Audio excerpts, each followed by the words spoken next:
Hello and welcome to this as yet untitled podcast by two people who have no idea what we're doing. Sounds about right. Yeah, I'm Shaun.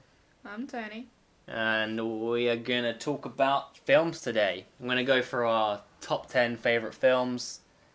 Well, I mean, in my case, it's a little more than 10 because I couldn't really decide. But I'm going to try and keep it to 10-ish.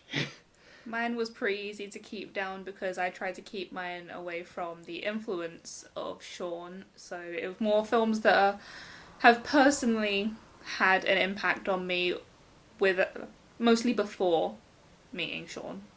So what you're saying is you're going to choose films that you wasn't yet enlightened to by my pure genius and narcissism.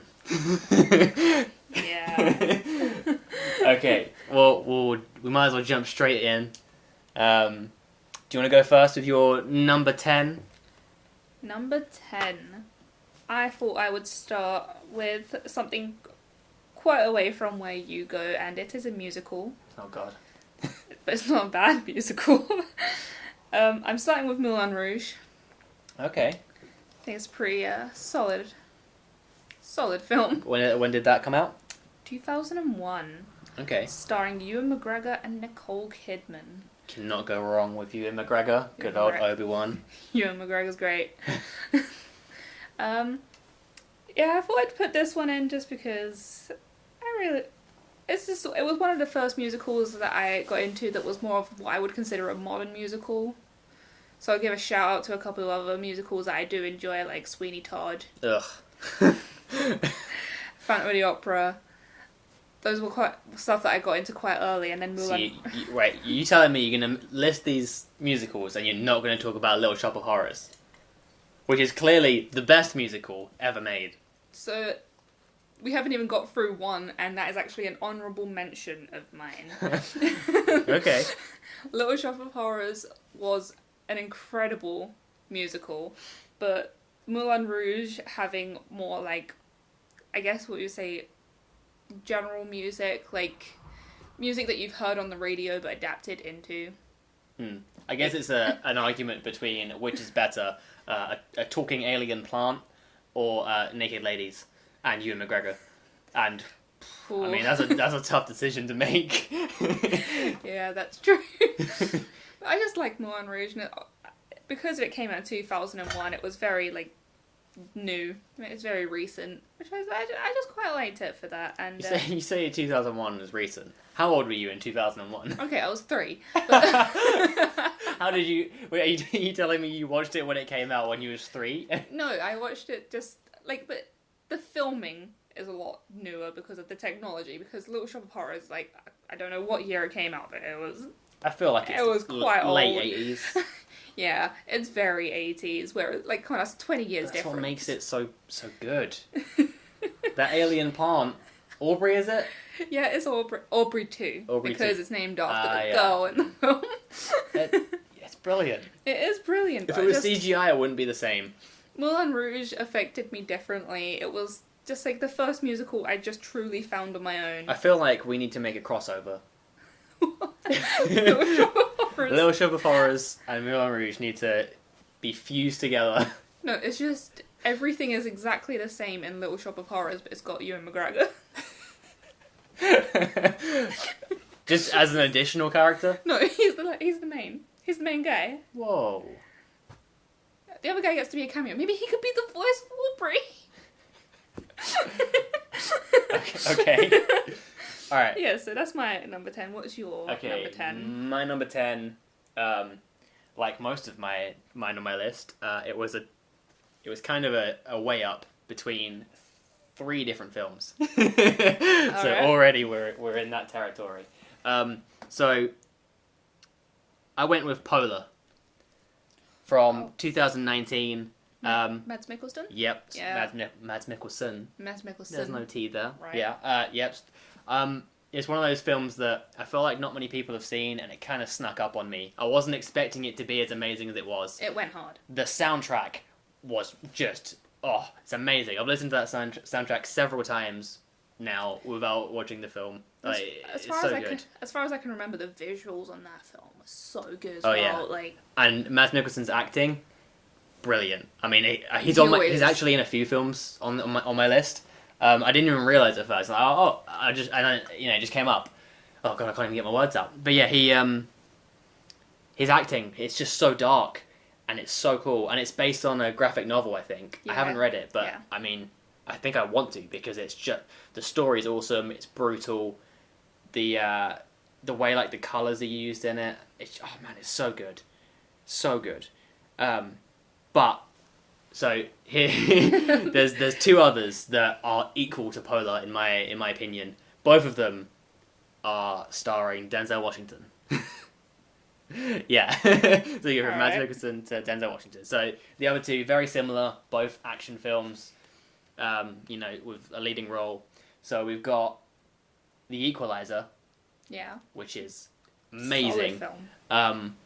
I love it. It's just creative ways to kill people 101, and he's like a really wholesome dude, but does this mental stuff. The other. And speaking of which, actually, Equalizer is also a graphic novel. Oh. Yeah, so both action films, both graphic novels, both got brilliant leads. And then the other, my god, brilliant. And again, very comic book style, The Book of Eli. Yeah. Yes. I did think so. Book of Eli.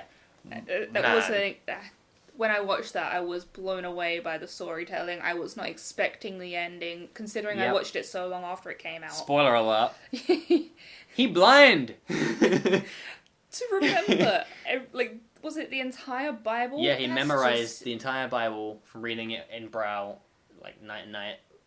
And man, and the action scenes in it where it's kind of like there's so much blood and gore, but you don't see any of it. Where Yeah. they do it in the shadows, and you just see the dark shadowed thing of him just cutting people in half. Man, He survived So so good. long, and yeah, it's just like he does all these badass things, yeah. and then at the end to just find out he was blind the entire entire time, time. yeah. You're like, how did he survive this So this good. mad post-apocalyptic Yeah. world? And it did blow me away. It's a solid film. Yeah. I'll give you that one. It is brilliant. Okay, so what's your number 9? My number 9 was Edward Scissorhands. 1990, so I wasn't even alive, but I believe that is Tim Burton in his prime. Really? Tim Burton, Johnny Depp, Winona Ryder. That's the perfect trio. I mean, yeah. And it's such a beautiful film, like, just visually, without even any of the story. Just the contrast between everything about what Edward Scissorhands looks like and where he was made, and like that little like castle thing that he lived in, compared to this like little suburban town where all the houses are bright and pastel. It was just so beautiful to just look at. Isn't it kind of classed as a Christmas film? Or am I... It does have a Christmas scene, but I have spoken to other people about this. I actually spoke to my mum about this today. And preparation, your research. In preparation, while preparing for this, had to concur with others. But we were talking about it, and I just said I don't think it is a Christmas film, and neither did she. Like, it's just not very. It's just it has that one scene, but it's mostly like towards the end, and it's just like it's sweet, but it's not a Christmas film. It's just a film where there happens to be snow in a Christmas tree. Okay. But just the whole story I just thought it was so beautiful. There's just a lot about it, and it was like, I think it was one of the first like Johnny Depp films that I just kind of found on my own as well. It wasn't like a family film like Pirates of the Caribbean that's just kind of like pushed on you. Which one did you see first? Pirates of the Caribbean or Edward Scissorhands? Probably Pirates of the Caribbean, Oh, and wow. then like just because like with my family, and then I found Edward Scissorhands as a DVD in my house. Like, it was on the bookshelf, and I was like, "What is this?" And The I bookshelf, where all DVDs are kept, because no one reads books. we we just had this massive bookshelf, and it was just filled with DVDs because we kept our own books in our own bedrooms. But we just had this massive bookshelf. There must have been about like between like 300 to 500 DVDs all just stacked up on there, and I just found it and I was like, yeah, this seems like something I could watch, and then I just loved it. It's a good film. It's not on my list. It's not in my what are they Honourable called? mentions. Honourable really. mentions. Yeah, it's not on any of those. But I mean, it is a really good film. Yeah. I've seen it a few times and it is good. I'd definitely watch it again. I feel like I haven't experienced enough of Johnny Depp and Winona Ryder together. Like, they just made such a... It just was such an innocent couple I feel in like the film. Johnny Depp, I mean, obviously, you know, he had his whole scandal problem, but he's kind of gone off the map when it comes to acting, whereas Winona Ryder has exploded with Stranger Things. Stranger Things, just... Yeah. She's made a comeback. I feel like there was another thing that she was in recently as well. I can't remember what that was. Anyway, speaking of Tim Burton, there's a few Tim Burton films on my list. They're not my number 9, so I won't talk about them just yet. But he's coming back. He will make a comeback. Yes, he will. Okay, so my number 9, very different from my last one. This is more of a biographical film. The Theory of Everything. Oh, okay. Yeah, from 2014. Eddie Redmayne did just a phenomenal job at being Stephen Hawking. Did you get... Is it Felicity Jones? Yeah, Felicity Jones. And again, Felicity Jones pops up again on my list. Mine too. I bet you can guess what film it is, but let's keep it a secret, because I mean it's way up on my list. But it's just a brilliant film, and like I'm a big Stephen Hawking fan. I mean, I'm currently reading Brief Answers to the Big Questions, Stephen Hawking book. I mean, I just love him. I think he's awesome. And I mean, Eddie Redmayne actually wrote like a little introduction thing in the book I'm reading, and like they kind of became friends because, you know, Eddie kind of shadowed him and tried asking him questions to try and get in the role and really understand how to play him. He did it so well as well. Yeah, I mean, just phenomenal. I think it's my favourite Eddie Redmayne role for sure. And I think it might be one of my favourite autobiographical films. I feel like it would be very close with another film that I thought might be showing up. The other film, Walk the Line. Walk the Line, is equal. As I said, almost all of mine have an equal counterpart on my list that I couldn't decide between them. And yes, Walk the Line was the equal counterpart on my number 9. That's Joaquin Phoenix. Yep. And is that Reese Witherspoon? Yes, I believe so. Because it was a completely different role for her, but it was really good. Again, I mean, he literally became Johnny Cash. Yeah. Like, when I picture Johnny Cash in my mind, and I've read Johnny Cash's autobiographies, you know, I've listened to all the albums, I'm a massive fan, you know, my granddad's a massive fan as well, and, like, he just did such a brilliant job. When I think of Johnny Cash in my mind, one of the first things I picture is him. Yeah. instead of Johnny Cash, I think of Joaquin Phoenix. And, I mean, he's just such a good actor. And when I heard, you know, he was going to be doing the Joker, I was just thinking, how can Johnny Cash be the Joker? That seems insane. And then, yet he did a brilliant job at doing that as well. Yeah, he's a brilliant actor. He really gets into a role, really brings out, like, somehow he brings out that raw energy that you don't know that you needed in a certain character. He's just so good, and the film is brilliantly written. Music in it's obviously great. The story's great. Yeah, they are both on par of being my number 9.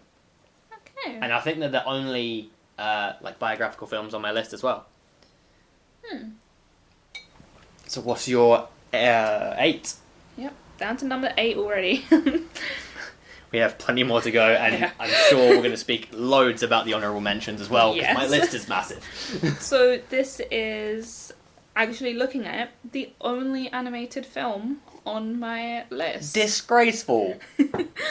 This is my favourite animated film, favourite Disney film. Hang on. Can I see if I can guess? Sure. Okay, I'm going to see if I can narrow it down first. Is it Pixar? No. Oh, okay. Your favourite Disney film all time? Animated Disney film. Disney I just film. noticed I have another Disney film on hang here. on. Is it El Dorado? No, that's not Disney. Oh yeah, it's DreamWorks, isn't it? Yep, that's DreamWorks. Oh, okay, so in that case, is it Treasure Planet? No, although Treasure Planet is an honourable mention, Treasure Planet is brilliant. Oh man. But I don't think you're going to get this. No, come on, I've got to get this. Hercules? Hercules. Hey, I got there eventually. 1997. When I was born. Yeah. I looked at the cast a bit and I realised I didn't recognise anyone other than Danny DeVito. Danny DeVito is all you need. Which we can hope, because they've only just announced that there's going to be a reboot. Obviously, I will live action? Yep, a live action reboot. I will shame it forever, but if they don't bring Danny DeVito in it, then they've completely just lost any chance I have not of me watched watching a single live action remake Disney has made because I just don't care. I want some new stories, man. Yeah, I do get that. But, yeah, I've put Hercules on here. It's just, I don't understand what happened in my childhood that made me absolutely love it. Because, as you said, like, it's 1997. It came out before I was born.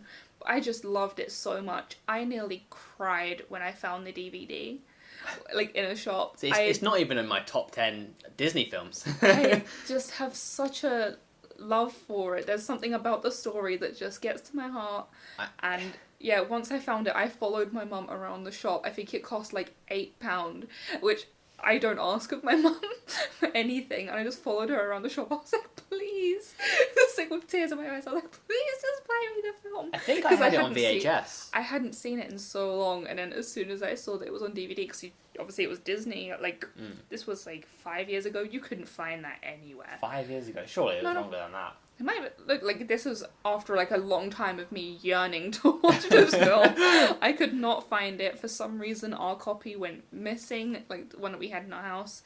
I just went mad trying to find it, and as soon as I found it, I was so desperate for it. I was like, this is all I need. I have to admit, Hades is brilliant. Oh, so the sarcasm and the dry wit, it's brilliant. It's got such a different energy around it because of the way that Hades is portrayed, and then there's it wasn't like Phil. This really big, powerful, evil guy. It was sassy McDeathpants. Okay. But also with like Danny DeVito as Phil, and you're just like, it's brilliant. Like, he's sassy, Meg's sassy, Hercules towards the end, he's sassy. It's just a very sassy Disney film when you think about it, considering, you know, it's like 22 years old. So that was your number 8. That's number 8. So was that your only animated film on the whole list? Yeah. Only Disney film, or is there another Disney film? There is another Disney film. Okay, so my number 8. Yep. Is also a Disney film. Ooh. Yeah, a bit strange there. It's not my only animated film, because, I mean, you gotta have more than that. Animated films are brilliant. And yet again, I'm sorry, I couldn't narrow it down to one. It's between 2. I managed to get between 2. Out of every Disney film, every Pixar film, I'd narrow it down between 2. So the first one, and they came out very, very close together as well. Okay. One is 2007, Ooh. the other is 2008. Okay. Yeah, okay. Do you want to try and guess it, or...? I definitely feel around that time, one is definitely WALL-E. And the other one, just trying to think of anything, is it also Pixar or is it just Disney? I believe it's Pixar. Is it Toy Story 2? No. No. I know that the first Toy Story came out quite a bit early. Like, it was the first Pixar film. Like, it was the first actual Pixar film. Was it? Yes. Oh, okay. The first Disney full film. They did shorts before. Yeah, they that, did. They did a couple of shorts, and that's why the guy in Toy Story 2 shows up. I think the little short with the guy who repairs Woody. Who repairs Woody. Yeah, one of the best scenes from the film. Yeah, I think the short came out before that film did. Yeah. And that's why they just like pushed him into there and just gave him, I guess, a cameo. Yeah. Well, it's not. But yeah. It's not Toy Story 2. Brilliant film, but there's maybe another 5 other Disney films that I would put above Toy Story 2. The Toy Story franchise is great, but yeah, I think, in my opinion, there's a lot better. And I tend to like the Pixar films that, you know, only had one as well. Yeah. I don't know what the other one is then. Okay. Enlighten me. Ratatouille. Ooh, I Yes. forgot that was Disney. Yeah, I'm pretty sure it I is. always I'm probably think going it's to be. If DreamWorks. it's not, I'm going to be just butchered by the entire internet. But I'm sorry if I am No, wrong. I think that's definitely Pixar. That It seems feels like right. a Pixar Yeah. thing, you know. Yeah. Something that isn't meant to speak and have emotions, having emotions and speaking. Yeah, that's Pixar, right? That's their whole shtick. Yeah, so Ratatouille and WALL-E. So Ratatouille, Very different films. yeah, two very different films. Ratatouille because, I mean, oh man, the way that they portray food in an animated style, it's brilliant. And, like, it's emotional, it's funny, it's got watchability. I've seen it, like, I don't know, countless times. And if it was on the TV or someone put it on, I would watch it again, hands down. The music in it is brilliant. Yeah. Like, it's so good. The way they capture a love of food as well is really, I don't Yeah. understand. It's somehow refreshing that they're not, like, It's shaming food. It shows just the way that we all can interact with food to love it, and I just, yeah. It has a special place with food. It's one of my favourite food films. The other one being Chef. Chef. Oh, man, Chef is a brilliant film. If you haven't seen it, watch it. Well, it wasn't on my list, but it definitely is now. Yeah, Chef is brilliant, and the TV show as well is also amazing. The Chef show was so good. Yeah, man.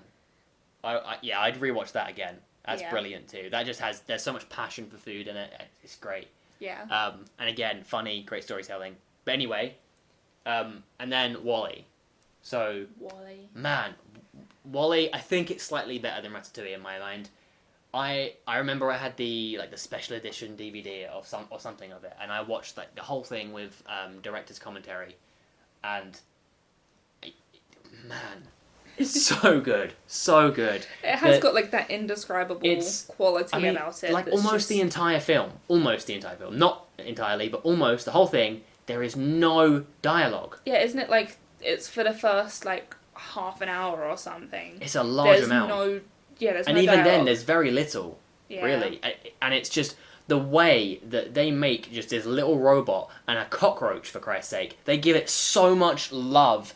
Like, it has so much emotion, and they portray it so well. And not only that, every single scene just looks ridiculous. Yeah. Like, they put so much time and effort and thought into it, and it looks incredible. They created a really good atmosphere. Yeah. Like, as he's going through all of these, like, completely littered streets, you feel it there. But then also when you go onto the spaceship, and he's just, like, going around causing chaos in this, like, beautifully clean spaceship. But it's got that atmosphere that just, you feel it. He's really a little machine with so much love. And he collects all of these little things, and you just see, like, the whole first half is essentially just him going around collecting these little cute things that he finds and going back to his trailer and looking at it all. It's so cool. And with that, it, like, because of the film that he watches, I don't know what the film is. Is it It's a Wonderful Life? Or Singing something like that? Know. It's a really old film. I think you might be right, yeah. But, I've never seen it, but it still made me feel a nostalgia for that film and all of the little toys and trinkets. And when he keeps trying to dance, and he's trying to dance with Eva. Oh man. Yeah, but like even things like getting the Rubik's Cube, and he just like looks at it and he's so confused. But like Rubik's Cubes, well, like when I was a baby, even before that, they're an old toy, but I felt the nostalgia as to finding a Rubik's Cube and just being like, I'm gonna figure this out, and he doesn't, and it's great. Like. I'm a sci-fi nerd. I love space as well, and they capture it so brilliantly. Yeah. The whole thing, it's brilliant, and I love the little nod to 2001: A Space Odyssey with Hal. Yeah, with the out of control. Yeah. the guess, AI, the ship. Captain. Yeah, exactly. Man, it's just so clever. It's brilliant. Yeah. So that's my number 8. And my only Disney film, I believe, on the entire thing. Well, there's some other that are now owned by Disney, because Disney owns everything. Yeah, but we're talking true Disney here. Yeah. Like, you know, like they have on the DVDs, like, I know, I always look back at the DVDs, but they have numbers on the cases where it's just like classics #1 or like and I believe those are the true Disney films, and then there's like the offshoots where it's like technically a Disney film but it doesn't really matter. Yeah, like all of the Marvel and yeah, all of the Star Wars and everything like that. No, that's even they're not like, Disney in my mind. Like the more like chick flick kind of things, I think one of the only ones I can think of at the minute is like Freaky Friday. I think that's technically a Disney film, but like it's not. Yeah. It's not a Disney film, but like Disney made it. We're talking like the Disney classics. Yeah, Disney and classics. Pixar. Yeah. Yeah. Okay. Alright, so moving to quite a different area with number 7. Crazy Stupid Love. It's such a bizarre film, and I don't know how I found it. I think my sister showed me it. Came out in 2011, and it was brilliant.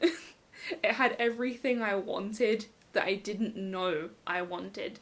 So there's a kind of trope that I love in films, and that is when characters all have their own little story and you're following like 6 different stories, and then come to the last like 10 minutes, somehow all the characters meet in this really bizarre, wild adventure. Yeah, I get what you mean. All these stories just connect. like intertwine, and you're like, oh, so that's why I need to know about all these different people's lives. Even though you do it... It's quite a chaotic film as well, isn't it? It's so chaotic. Like, everything goes wrong, but everyone's story is based around love, and I love it. And the characters, like, all these actors that I didn't expect to see together, but they are together. Such as... Steve Carell, Yeah. Ryan Gosling, Hell yeah. Emma Stone, Julianne Moore, and so many more. When did it come out? I said it was 2011. 2011. It was, like, it was such a refreshing feeling to watch a rom-com where things also go wrong in a funny way. Well, I mean, that's the best kind of rom-com in my mind. They're the only ones I like watching. It's just like within the first 10 minutes, so it's not really a spoiler. So even if you're like, oh, what's going to happen in Crazy Stupid Love? It's not a spoiler. Within the first 10 minutes, the main couple, Steve Carell and Julianne Moore, file for divorce. She cheated on him. And it just, from that moment, his life falls apart. And then you start to just see all these other people kind of just interacting. So like he meets Ryan Gosling, and then Ryan Gosling meets Emma Stone, and it goes... If I remember rightly, it's Ryan Gosling teaching him how to get laid. Yeah. Essentially, right? Yep. Yeah. Because Ryan Gosling is like, this wonderfully sexy man. He is Ryan Gosling. He basically plays himself. Like, he does have that, like, certain amount of, like, douchebaggery. Exactly, like... he's playing himself. Charming douchebag. Yeah. But it's just... There's so, like, when all of the characters' lives intertwine, it's just so chaotic. Yeah. Like, just all these stories that you see kind of unfolding throughout, but you didn't see them connecting. And then when it happens, it just blew my mind. See, that was one of those films that I missed the train. I never saw it when it first came out. I didn't watch it until you forced me to watch it, because at first I was thinking, no, I'm not going to like this, it's going to be crap. And I watched it, and man, it's actually really good. It is. It's up there as one of the best rom-coms. I think it somehow flew under everyone's radar. I don't know what came out around that time that kind of just, like, knocked it away, because...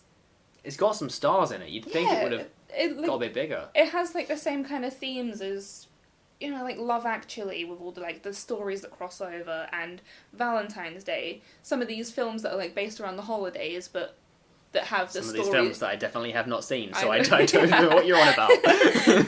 They've got the same kind of themes where, like, you're following different stories, and then they all intertwine at some point, and you're like, oh, okay. I love things like that. Yeah. It's great. Yeah, I think they're great, but... There's a lot of books that do that as well, and I think it's just a brilliant storytelling thing. Yeah. But I just... Somehow, Crazy Stupid Love just flew under everyone's radar, and This is me trying to give it a shout out. to the two people listening to this podcast. Yeah. If you haven't already watched it. If you haven't watched Crazy Stupid Love, watch it. It's a brilliant film.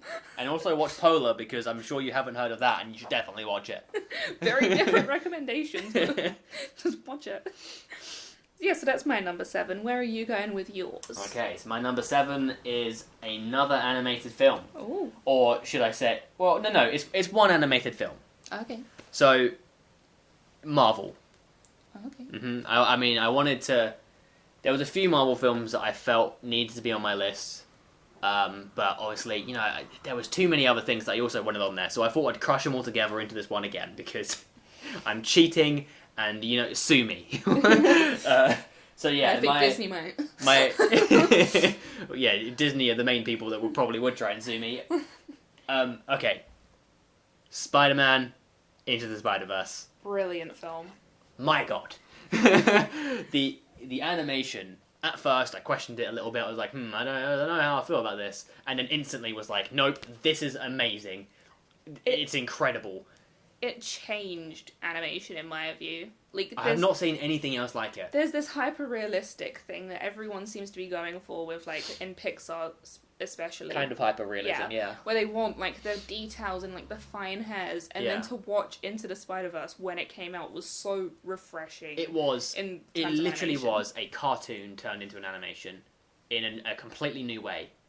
It was a comic book turned into an animation. Sorry, yeah, that's what I meant. A comic book, yeah.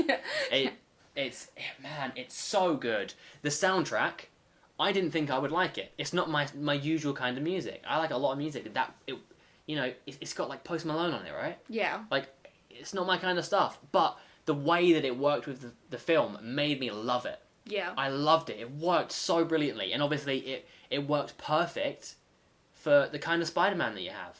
Yeah. You know, it gave him an element of culture and a was life real. outside of just like the character somehow. Yeah. It made him into this.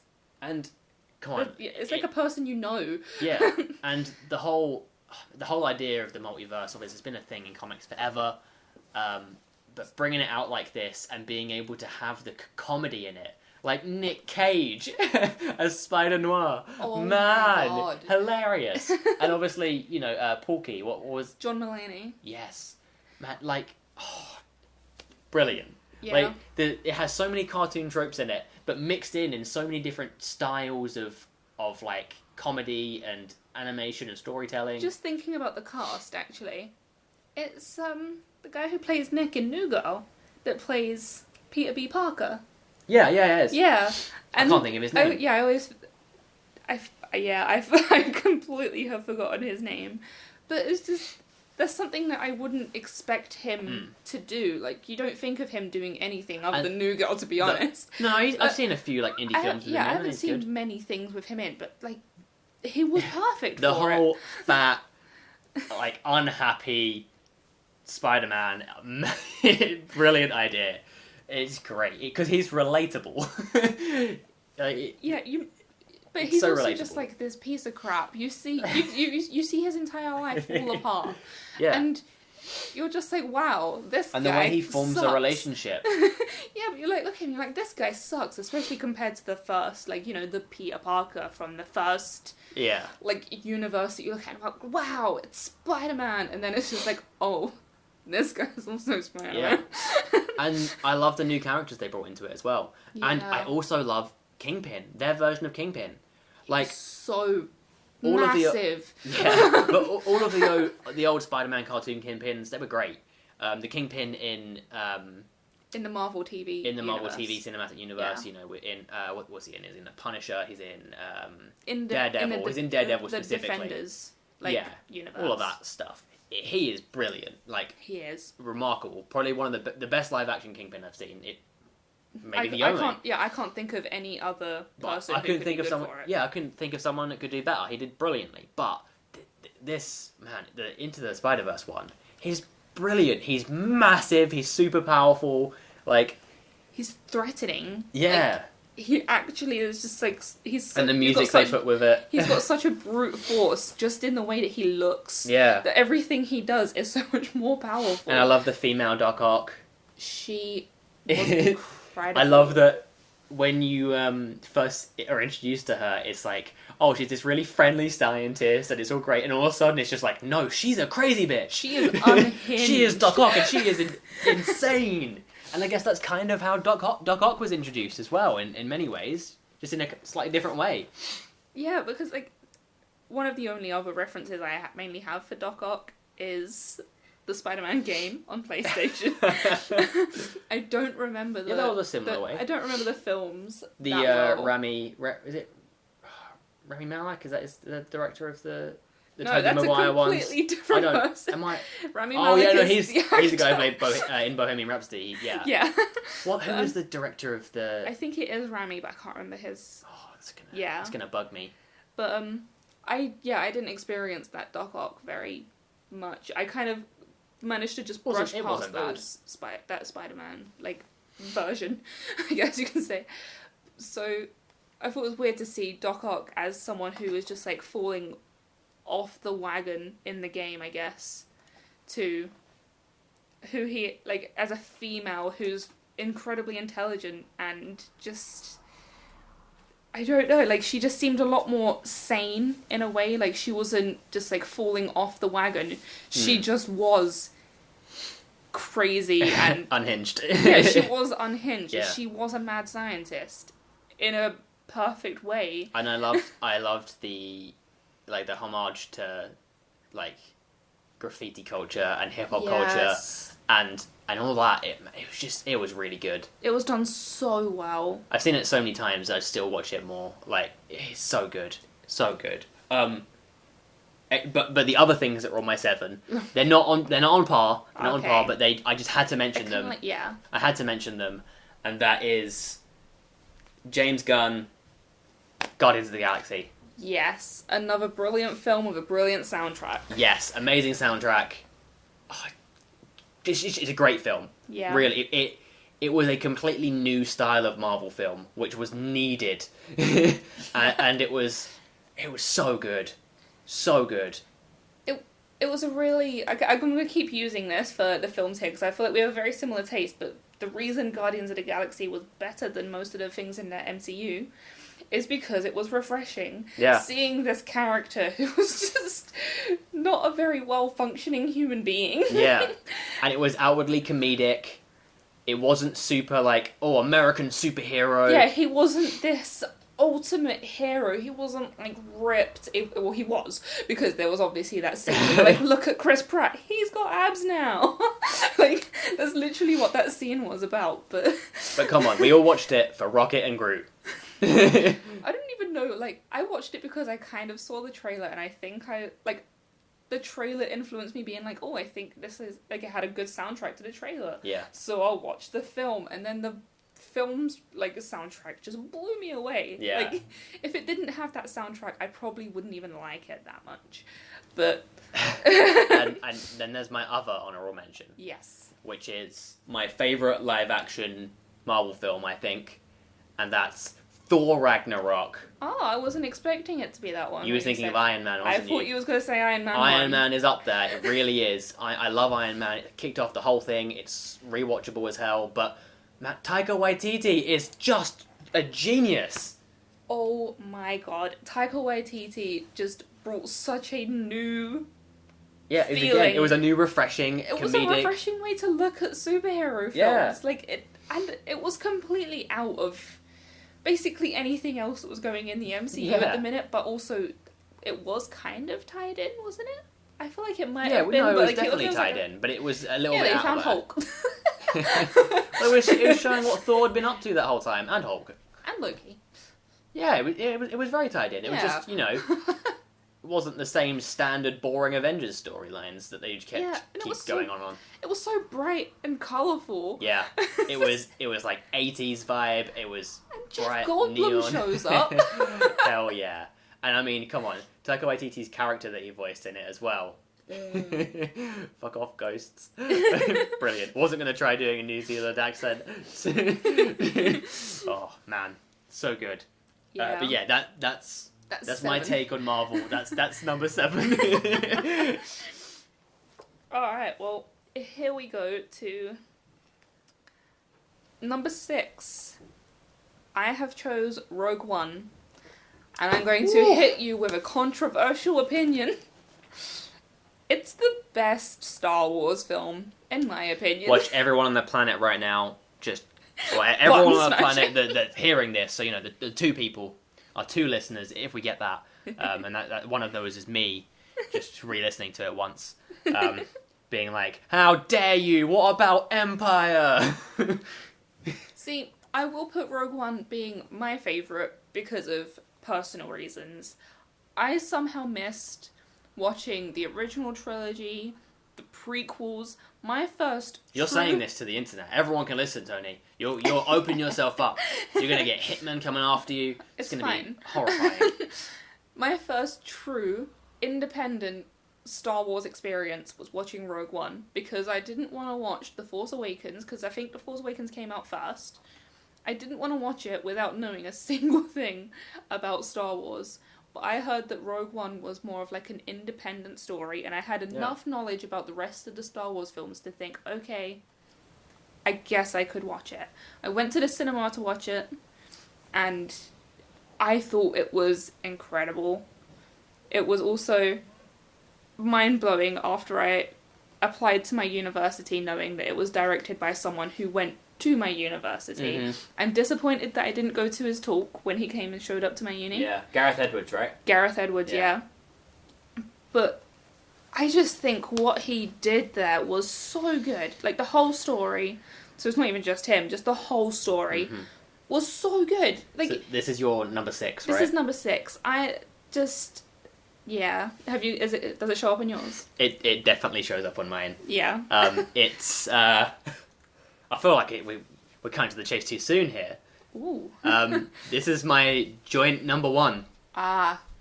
I too think it is possibly the greatest Star Wars film, and it tells the entire story that you need it to tell. It's just brilliant.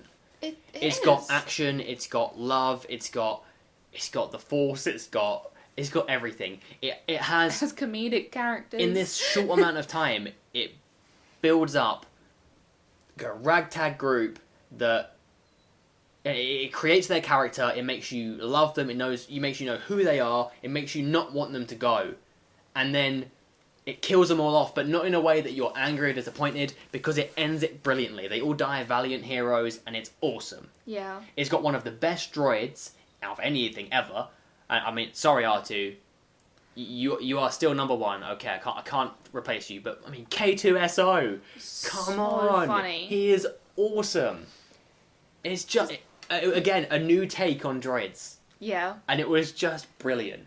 Cassian Andor and his relationship, brilliant.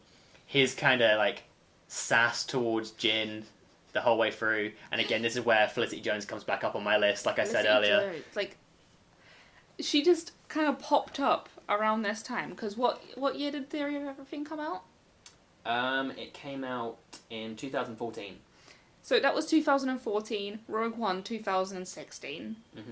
Just this little time, because I feel like you see her pop up here and there now, but there was just this time where I felt like she was everywhere, and it was great. She was brilliant. Yeah, yeah. So it's phenomenal. I was so happy with everything about it, for the fact that I felt like I could be a part of the Star Wars community without feeling too overwhelmed with everyone else's opinion. Like, the prequels are crap. The original trilogy is the best thing that ever happened. It was awesome. Rogue One just blew me away. It managed to... it was the first ever spin-off movie from the Star Wars franchise. And they freaking held up. I mean, it's definitely still the best spin-off movie they've ever done, because Solo was trash. Technically, it was in my opinion, it was the only spin-off film. And oh man, it was so good. I mean, it didn't have any Jedi. It didn't have any Sith. Well, I guess had that guy was... who could... I can't remember his name. That I am one of the Force, the Force is with me. Yeah, I'm just walking through. Yeah. It's like, I can use the Force. And you're like, and him and his buddy with his huge ass gun. Actually, man, I remember it was both of us going to watch this, because that was also a bittersweet day after leaving the cinema, and that was the day that we found out that Carrie Fisher had died. Yeah. Yeah. And just with the ending, seeing her. Yeah. Oh, what is that? I cried in the cinema. I cried in the cinema. We didn't even know that I know, she had and passed and I away. still cried in the cinema just seeing her and seeing the whole thing, and it was just so brilliant. Yeah. I teared up because I'm a massive Star Wars nerd, and I can't help it. And then I left, and I found out that news instantly, and man, there were tears on the way it home. hit like a ton of bricks. Yeah. Man, but still, phenomenal film. Yeah. And because we're talking about this, I feel like I now need to say my other number one, because no, that was... we can hold that one back. Okay, but I mean, I think about that one on its everyone's own. going to know which one it is. It's fine. Like, come on, if it's a Star Wars film and it's in the number one, like, unless you're insane, like you are, although it was my equal one, it's it's there. I'll hold it back, but everyone knows. Everyone knows. Alright, what's your number 6? My number 6. Let's have a look. Okay, so my number 6. Again, I have a few. Oh, no, but they're kind of grouped together. So, you mentioned Tim Burton earlier.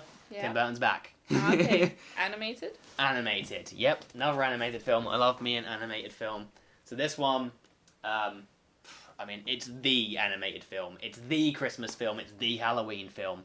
It's Nightmare Before Christmas. Hell yeah. Yes. Danny Elfman, his composition, everything Danny Elfman does is awesome. Yeah. Tim Burton, the creativity, I mean, damn, it's good. I think I watch it at least once a year, maybe twice a year. It is brilliant, and even Every though song in it, brilliant. Even though it is a Christmas film, I think also a it is one of Halloween those. It's one of those films though that you can just watch anytime because it's just like, yeah, sure, Yeah. I'm just gonna pepper it into my life. It's Maybe brilliant. a little bit of Jack Skellington. Mm-hmm. It's so good. It really is. And, all of the voice acting's great, the songs are great.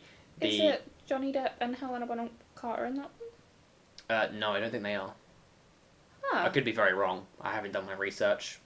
That's Because fine, I'm yeah. not a professional. But it's, it's so good. And on that same thing, Corpse Bride. Corpse Bride is on par with that.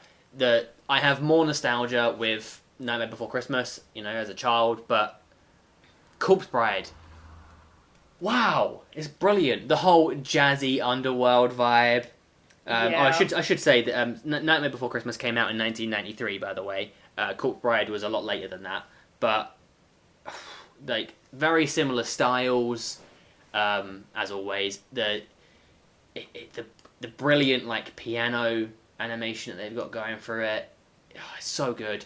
The music is also brilliant. I love the whole, like, when he first goes into the underworld and it's just like the skeleton like bar and they're singing jazz, and like they're playing a xylophone like on the fact on that their it's ribs so and stuff much like that. Oh. brighter in the underworld was such The juxtaposition good the whole way through. Yeah. It's brilliant. Like, he's miserable and it seems like he's dead and everything's dead and it's all horrible and there's no life and it's all dark and dingy in the real world and in the above ground, as they call it. And when he goes under, it's all bright and it's colourful and the music is like, it's all classical music when they're at the top and it's all piano classical and and it's still beautiful. Yeah. But then when they go under, it's just like jazz and it's incredible. It's rough. Yeah. And you've got the maggot, which is just a brilliant voice actor, and like the whole thing it's just so clever.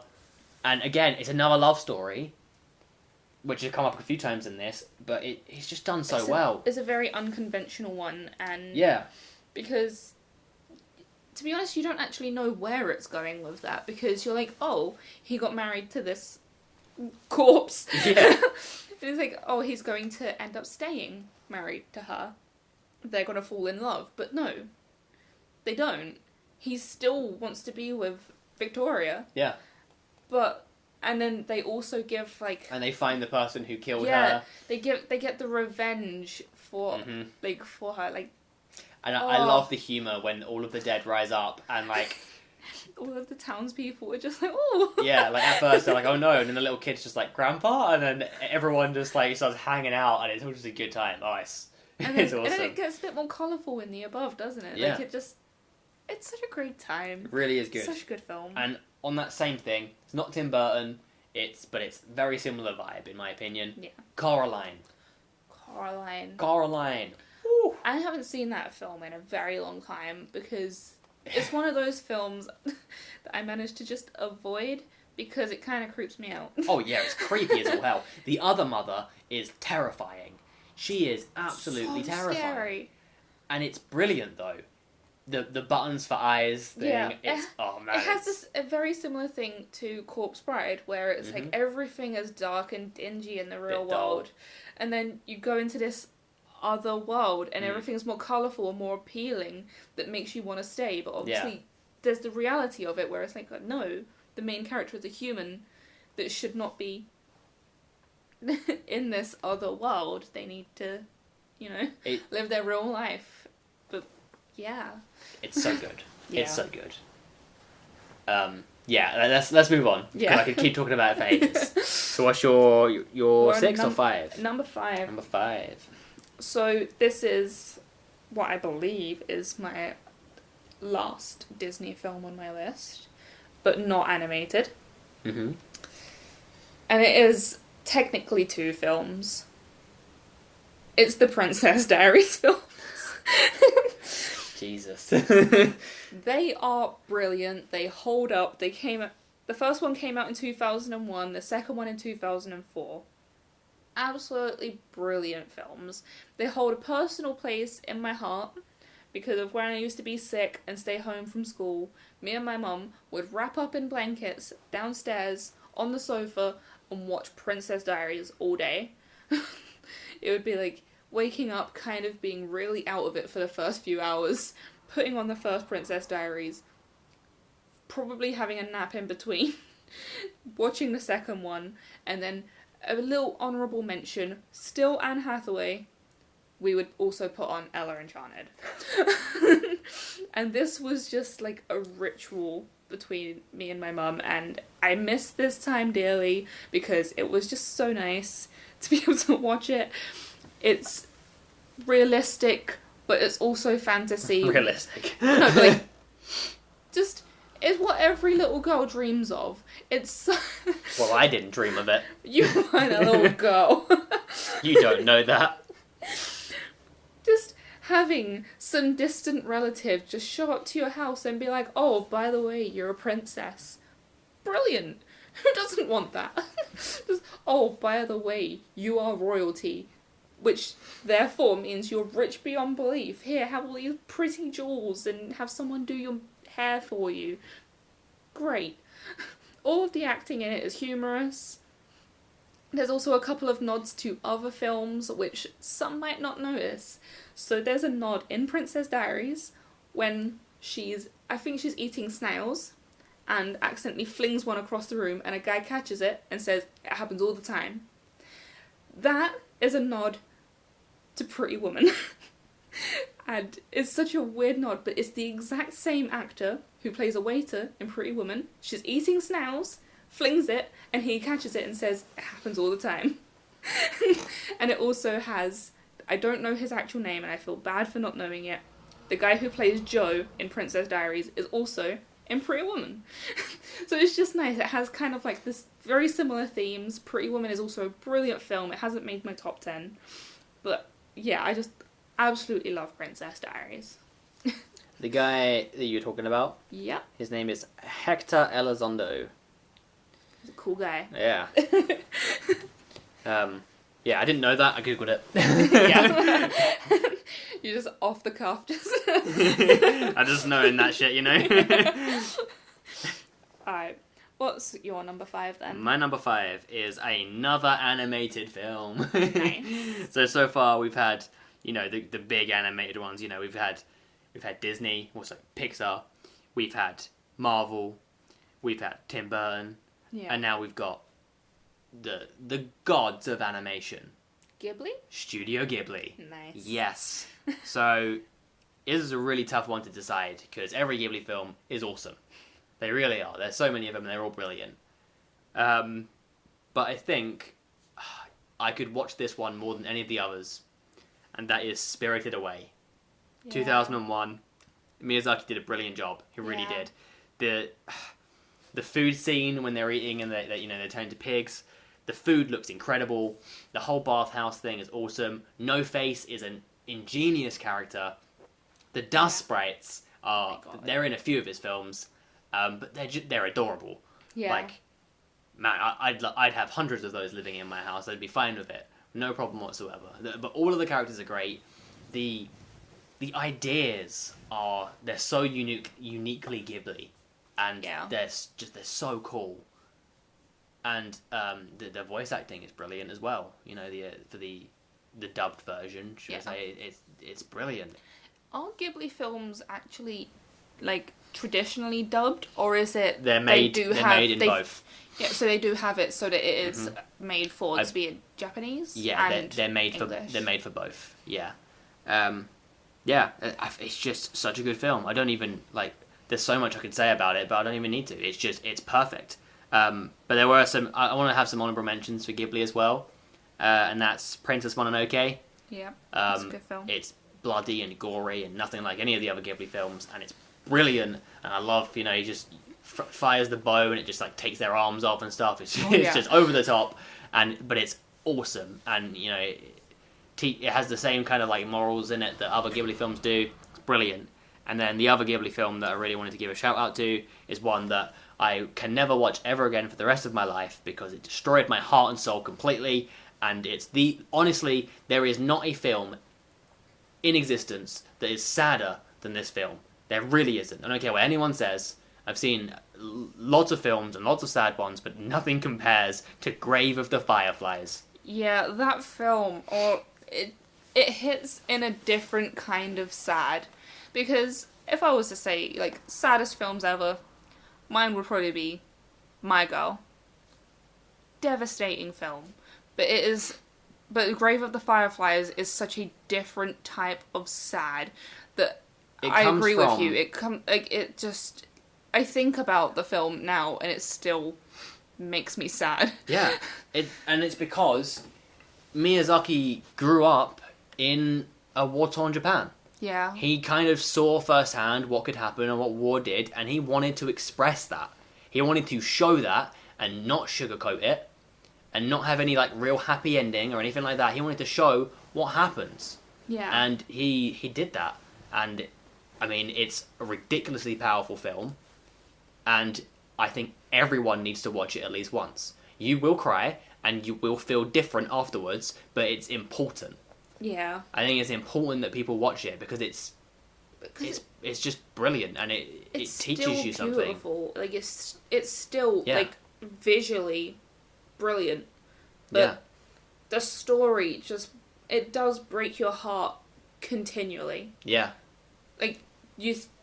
It doesn't have what most traditional films have. There's no redemption where it makes you happy after. It just leaves you sad and destroyed. Technically, there is just a redemption, but well, kind of not the traditional film sense of redemption. Yeah. But that was the last animated film on my list. Okay. Yeah. So go ahead on to your number 4. Number 4, we're going for another chick flick, but a much more appreciated chick flick. 10 Things I Hate About You. Yes! That was on my honourable mentions list. It almost made it into my top 10. It really did. It was a struggle not to put it in there. It's one of those films, almost any time someone could say to me, hey, should we watch 10 Things I Hate About You? And I'm like, yeah. So when did that come out? 1999. Wow. And obviously starring Heath Ledger. And Julia Stiles. And Joseph Gordon-Levitt. And just quickly, another Joseph Gordon-Levitt movie that everyone needs to watch, also featuring Seth Rogen, 50-50. Yeah. My God, it's about he gets cancer. And you'd think, oh, it's a really sad film. But no, it is one of the greatest films I have seen. It's phenomenal. That's definitely an honourable mention. Yeah. But I had to put 10 Things I Hate About You. Just the unconventional love story. It's based off of a Shakespeare but I can't remember what Shakespeare's story is. So I'm not very good at knowing that, but I feel like I remember seeing that it was based off of a story that was written by Shakespeare, which is, you know, like, it's really interesting with Julia Stiles' character, who's very interested in, like, English literature, and she's, like, big into, like, that area.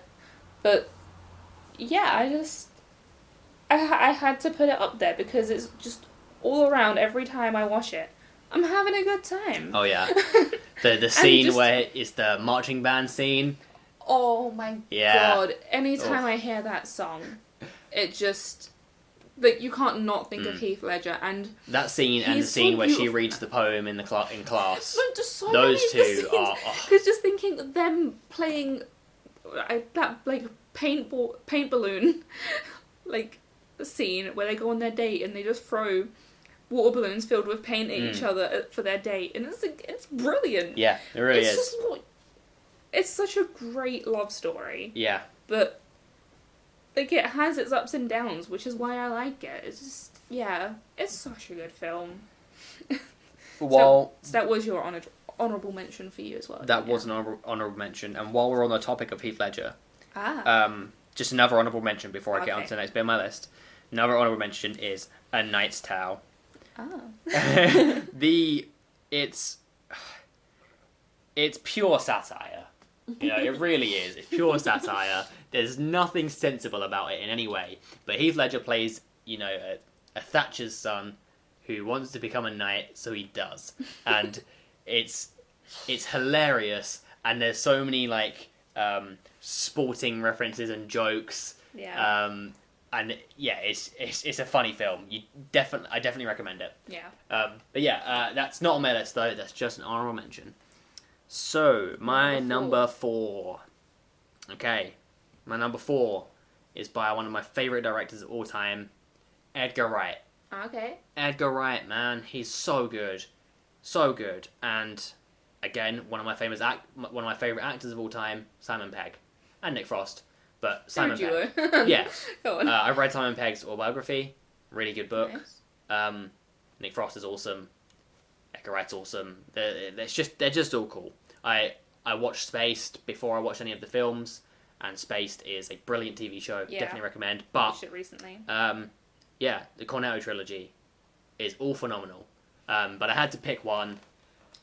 I was originally going to go with Hot Fuzz, but I mean, I can't. I have to go with Shaun of the Dead, because the protagonist is literally me. He has my name spelt my way. He acts the same as me. He is literally the same. I have to choose Shaun of the Dead. His fed-upness with life. Yeah, exactly. It's perfect. I love it. It really is such a good film. There's so many brilliant references. Yeah. There's so many awesome scenes. The soundtrack, really, really good.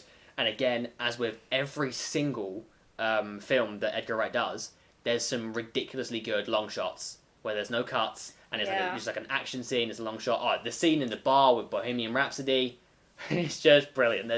It's all good. Is that Shaun of the Dead? Yeah. It's not Bohemian Rhapsody. It's Don't Stop Me Now. Yeah. Yeah. It's so good. But Hot Fuzz is on par. It is on par, and the others are also brilliant. And while we're on the subject, Baby Driver, absolutely amazing film. Yes. Yeah, but the dialogue, brilliant. Long shots, brilliant. The blood is done perfectly. The humour is British, and it's thinking great. about the blood in Shaun of the Dead. One of my favourite things about it is definitely just the little foreshadowing at the beginning of, you got red on your shirt. Like, yeah. Oh yeah. Well, the whole thing at the beginning where there's when he goes into the shop the first time round, he slips a little bit, opens it, not paying any attention, and the second time he does the same thing, but he slips on blood, and there's blood on the thing, he opens it, he doesn't notice the whole time because he's just so not with it. He's so fed up with being alive. Yeah. it's oh man, it's good. It's good. Alright. Yeah. Swiftly moving on to number 3. Yep. My number 3 is such... I know it's a very odd film to have in a top 10 favourite films, but it's Zombieland. It's a good film. Zombieland is so good. This is Emma Stone coming back for a second time in my list the only person who comes up twice. Wow. I had a few people come up twice. No, for me, yeah, she's the only one that comes up twice. But just Zombieland, I don't know why I love it. But it's just, I love the hot take on zombies. I think a very very much related to you with Shaun of the Dead there. Mm-hmm. But I love that it's all of the characters in Zombieland that I love. Woody Harrelson was so funny. Just like his introduction where it's like the film could easily change. He could just shoot Jesse Eisenberg in the face. He doesn't. And then they just start this unlikely journey together, traveling across America, just hanging out. And then that going on, I didn't like the second one as much, but I did enjoy that they formed such a nice bond by the time you get to the second film. And the fact that the second one didn't happen for so long, and it was constantly kind of teased forever. It was great that there was like, oh yeah, we're thinking of making a second one, but they did wait for the exact 10-year mark to bring it out, so you could see they survived for 10 years. Look at all the things that Bill did change. fucking Murray. Bill fucking Murray. Oh my god, it was just... I just loved Zombieland. I have no, better words for it. It's just, I thought it was great. Yeah, it's an easy watch. It's funny. It's creative. It is good. Yeah. And on the subject of Bill Murray, another honourable mention, Ghostbusters. Yeah. Of course. Phenomenal film. And another honourable mention, while you're on the subject of Zombieland, Adventureland. Ah, yeah. Such a good film. Jesse Eisenberg again. Yep. And Kristen Stewart. Kristen Stewart. Obviously, in Twilight, she's god-awful, because Twilight is god-awful, but it's the way it was in Adventureland, she is a ridiculously good actor, and it's a very well-written story. It's, in case you haven't seen it, it's kind of a really just down-to-earth, realistic thing where they work in an amusement park. Simple as that, basically. Yeah. And it's another kind of rom-com sort of thing. But it's ridiculously well-written. Yeah. That's just an honourable mention. Cool. And your number 3? And my number 3. Okay, so my number 3 is, we're talking about him earlier. Heath Ledger. Ah, yeah. This is this is on a lot of lists of people's top 10s. And, when I was looking through top 10 lists, there was lots of films on there that I was like, yeah, brilliant films. Alien, Goodfellas, so many. And they didn't quite make it to my top 10, but I still love them. They're great films. But this one, it had to go on there. It has such a significant place in my life. And that is Batman: The Dark Knight. Yep. Just phenomenal. Him as the Joker, no one will ever outdo him. Joaquin Phoenix was incredible as the Joker. He really was. It was a completely different role. But my God, Heath Ledger's Joker was ridiculous. And people had these conversations loads and loads and loads. I'm not going to go on about it too much, but he was ridiculously good. It was this element of chaos that he brought to the character that wasn't, manic. Yeah. It felt like such a controlled chaos with him that he just perfectly captured. It was... The suit, the makeup, everything. Phenomenally done. The nurse suit. Oh my God, yes. And I love... The thing I love most about the film, I think, is the opening scene.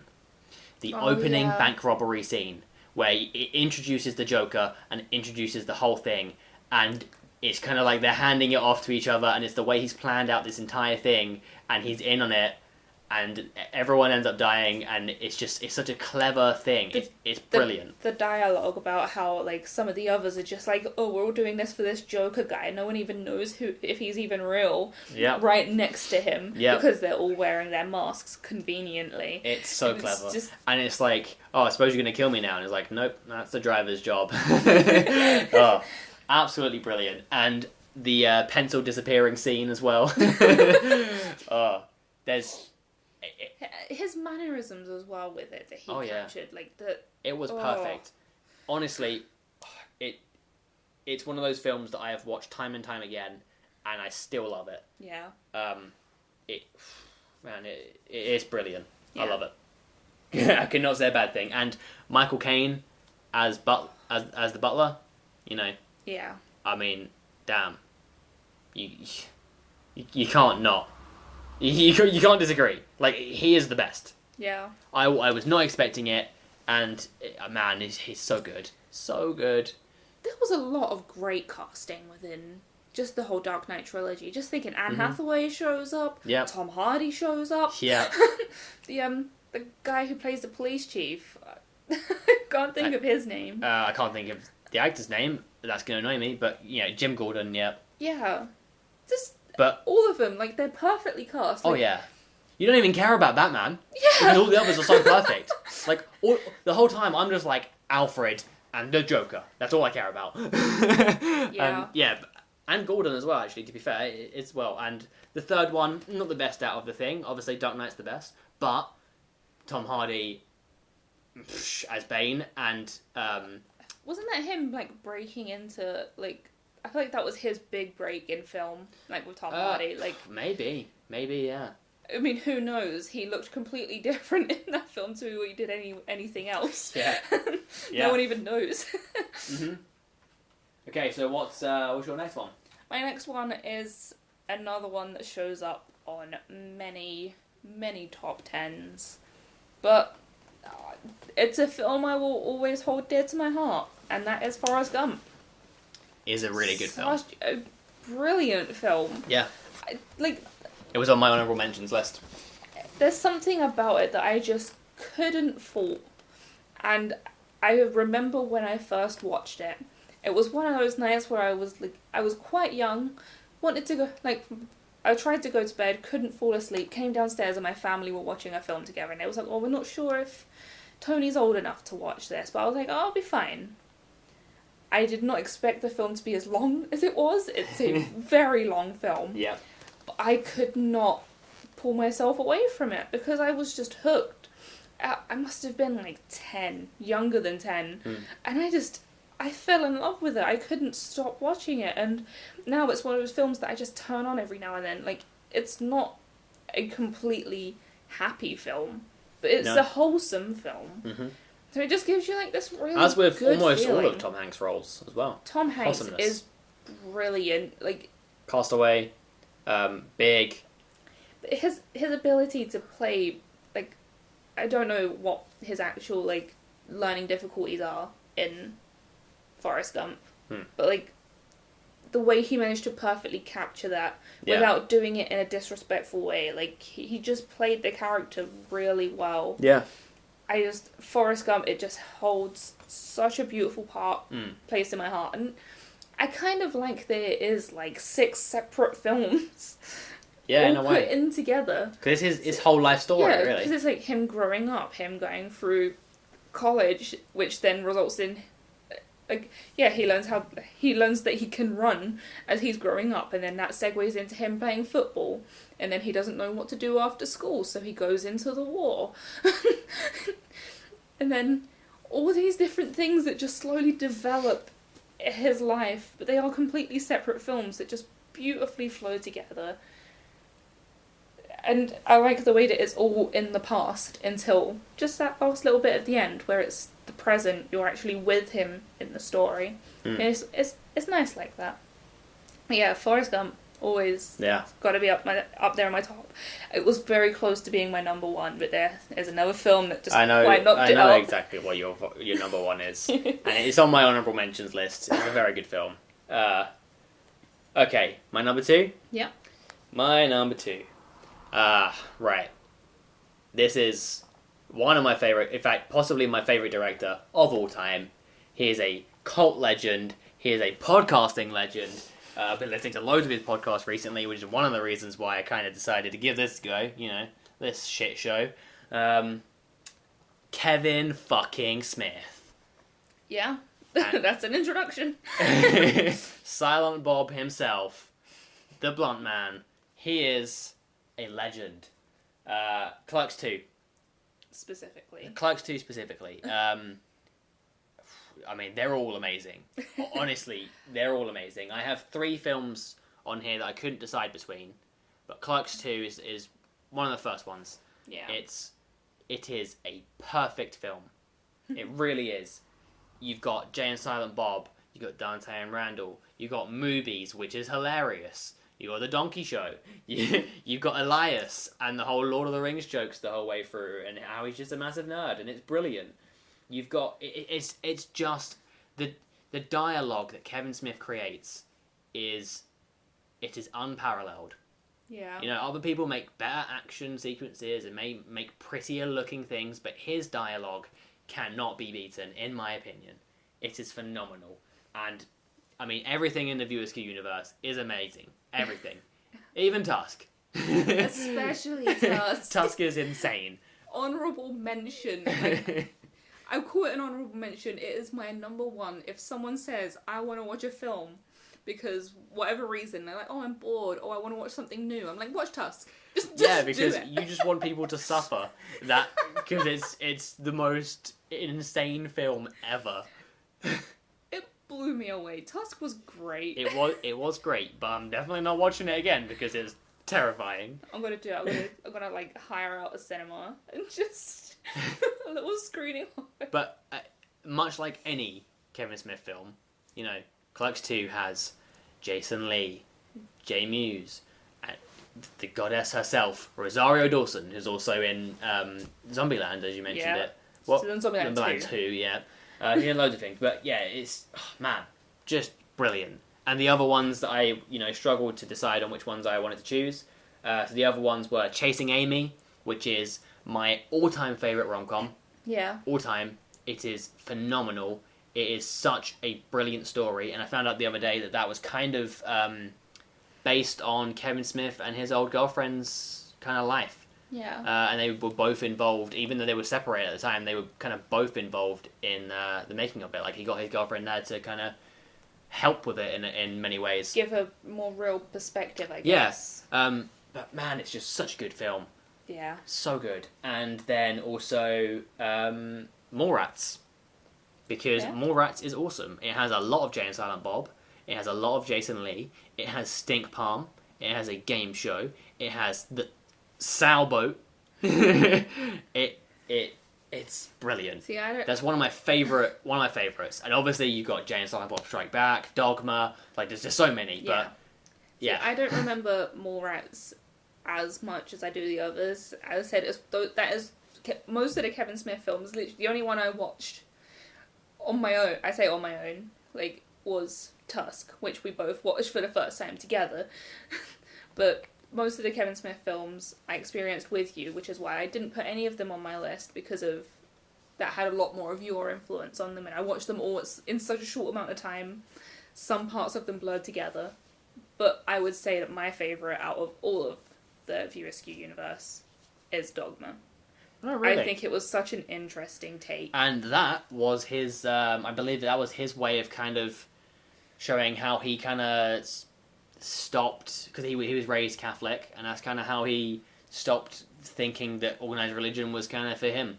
Yeah. And the Catholic Church hated it. They banned it, and they went real hard against it. But as Kevin Smith said in a podcast I was listening to recently, like, everything about it is kind of, like, ironically, it's in support. It's basically saying that all of it's right, that the Catholicism is right, and all this stuff is true. It just, you have a black apostle, and it talks about arse fucking a lot. So obviously, it's a no-go for the Catholic Church, as most things are, like butt fucking. So yeah, that's that. So Clerks 2 was 2006, Chasing Amy 97, year I was born, and Mallrats was 95. So that's my number 2. So what is your number 1? Would you like a drum roll? I'm okay, thanks. It's the one thing I'm good at. So, my number 1 is Scott Pilgrim. So yeah, I knew it. We're back to Edgar Wright. Yeah. This film is where I got my soft spot for Michael Cera. I find him such a weirdly attractive man. But the whole film, to me, it was just such a different way of storytelling to anything I had experienced before, for the fact that it is just a moving graphic novel with the different, like, slightly animated parts. Like, the one that first comes to mind is when the little thing pops up and it's like, oh, what are you doing? And he says, I'm getting a life, and he grabs it and he gets an extra life. Yeah. And it has all the comic book. Yeah, like, they have those, tropes. like, little... Yeah, just, like, little extras that are so good. It is a phenomenal film. Also, my love for Mary Elizabeth Winstead. She is also brilliant in that. I love her. I'm so happy that she was in Birds of Prey. I thought Birds of Prey was brilliant as well, and her character in it was great. I just love her, and just Scott Pilgrim was so good. I'm not even going to mention Macaulay Culkin's brother, who I always forget his name, because, you know, he's Macaulay Culkin's brother. Poor guy. Anna But he's brilliant in it. was in there. Yeah. Chris Evans. Yeah. Vegan Powers as well. That guy. Brie Larson. Brie Larson, yeah. Like, it was such a good film. Yeah. And so many people just hate on it. I don't see why.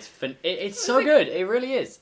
Because there are, like, you know, what people consider, like, problematic things because of, like, his relationship with knives. And it's like, oh, come on. I don't care. Yeah. It's a funny film. It's very well written. It's very well shot. Awesome long shots again. Yeah, or amazing long shots. But just, I don't know, there's just something about everything about it visually that just, in my opinion, was so good. In my opinion, you can say what you want about Scott Pilgrim. I think it is an almost flawless film. Yeah. I say almost just because you never know. Like, just from the lighting, the way it's shot, the soundtrack. Yes, traditionally the soundtrack is bad. The music that they make in Sex Bomb is bad. Like, to quote, it's bad music. But Air quotes. yeah, with air quotes. But it's good. It's good. Trashy. It's good. It's fine. Like, I have just no other way to describe it, and it is. By any time anyone says to me, like, if anyone's to ever ask, "What's your favorite film?" It's Scott Pilgrim. Yeah, it was an honourable mention for me, and the only reason why it wasn't on my list is because I knew you were gonna put it on yours, and there were so many films I wanted to put on mine. So many films I did go on. Yeah, like, mine isn't even a top 10; it's like a top 30. Okay, my number one. We've already touched on it a bit. Rogue One was my part number one, and obviously the other one, what everyone knows, Empire. Empire Strikes Back. Yeah. 1980. One of the greatest films, the greatest film ever made in many ways. Yeah. The twists, the turns, it's everything. I don't need to tell you why it's amazing, because I'm sure every Star Wars fan you've ever spoken to in your life has told you why it's amazing. And if you're a Star Wars fan yourself, you probably have a list of about 1 billion reasons why it's amazing, because it is perfect. It did change the game. Like, obviously, A New Hope brought everything together, but it created the whole franchise. Empire did just, like, bring an extra little flair that, like, just... It could have just been left at A New Hope and then never would have gone anywhere. And then they made Empire, and it was like, this is it. This is in history forever. And it was so good. So good. Like, and I love all of the films. Even Phantom Menace has its good sides, but obviously, Revenge of the Sith, you got all of the original trilogy, which is phenomenal. And yes, I love all of the sequels. Anyone that dislikes Last Jedi, go fuck yourself. It's a brilliant film. I don't care. It's Last brilliant. Jedi got less shit than what Rise of Skywalker did. Jeez. Really? Well, Rise of Skywalker is a brilliant film too. I think they were all brilliant. Most of the people who have a problem with... It's just butthurt Star Wars fans, They're just like, they shouldn't mess with something that was already great. And it's like, well, yeah, but they chose what they wanted to do. It's the same people that are anti-vaxxers, It would be better in the old days. Let people experiment and do things, that they were good. They were very, very good. They put a lot of money and time, and amazing people were involved in it. It was brilliant. I guess you could say 3 generations, maybe only 2, but multiple generations got to experience Star Wars on their own. Yeah. And I think that's incredible. Yeah. Because, as I said, Empire, 1980, and then the prequels were based I didn't see the prequels in the cinema when I was a kid. They were targeted towards a little bit above our generation, which is why we should be called, instead of like Gen Z or millennials, we, in that little sweet spot, are Gen Kenobi. Come on. Oh yeah. The prequels were made for us. Like, I heard it, I believe it was Think Fact who said this on YouTube, that we are Gen Kenobi, and I will live in it, because we are. And now, another generation, 20 years later, so there's been a 20-year gap every time, gets to experience yet another Star Wars film, which just everything about it. And we got to see all of them in the cinema multiple times, and I mean, I never managed to experience that with the others, and it was amazing. Yeah. Last Jedi in the cinema, I will never ever forget. Oh my god! The scene where everything goes silent, and they go, and she flies through all those ships. Change the game. Sends shivers down my spine. Okay, well, that is our list of our top 10 films. Hopefully that was not the most boring thing you've ever listened to. Just us sharing our opinion. Shall we quickly run through some honourable mentions that we did not list?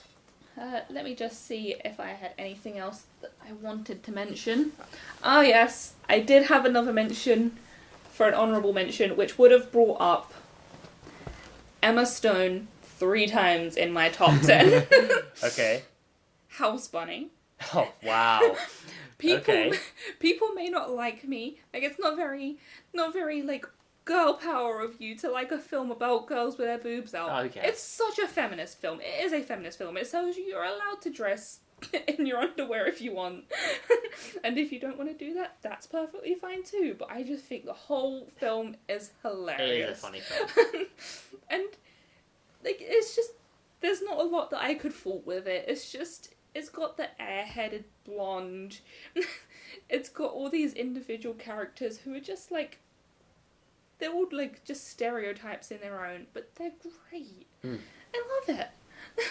You any else? I've already mentioned it quite earlier on with Little Shop of Horrors. That was my other honourable mention. The only ones. And as we also mentioned, I guess, El Dorado. That was brought up. El Dorado, I always watch it when I'm at my best friend's house. It's what we watch to just like wind down our evening. We just put it on in the background while we just go about our day.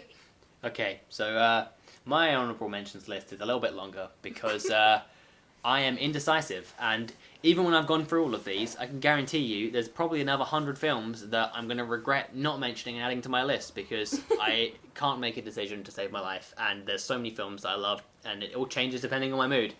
But let's go through them quickly. Let's hip-fire it. So we got Pokemon the movie, the original movie. Yep. Mewtwo, and every quote that Mewtwo ever says in that, brilliant. I cry every time I watch the film. It is a fucking masterpiece. Yeah. Then we've got, alright, a little bit different, Harold and Kumar Get the Munchies. You know, when they go to White Castle, brilliant film, amazing stoner comedy. And there's so many good stoner comedies out there. Okay, and then classic Bill and Ted's Excellent Adventure. I know you haven't seen that, Toni. I am going to force you to watch it because it is incredible. Then we got Kick-Ass. That's brilliant a good film. That I was love Aaron Taylor-Johnson. Huh. So I was going to go the other way around. And Chloe Grace Moretz. Yep. It was my introduction to Chloe Grace Moretz, and I am still just in awe. She is awesome. Yeah. Okay, then we have Pulp Fiction. Amazing film. It's in so many people's top 10s. Actually, that's another honourable mention for me. Not Pulp Fiction, but another Quentin Tarantino film, Inglourious Basterds. Tintin Quarantino. Yes.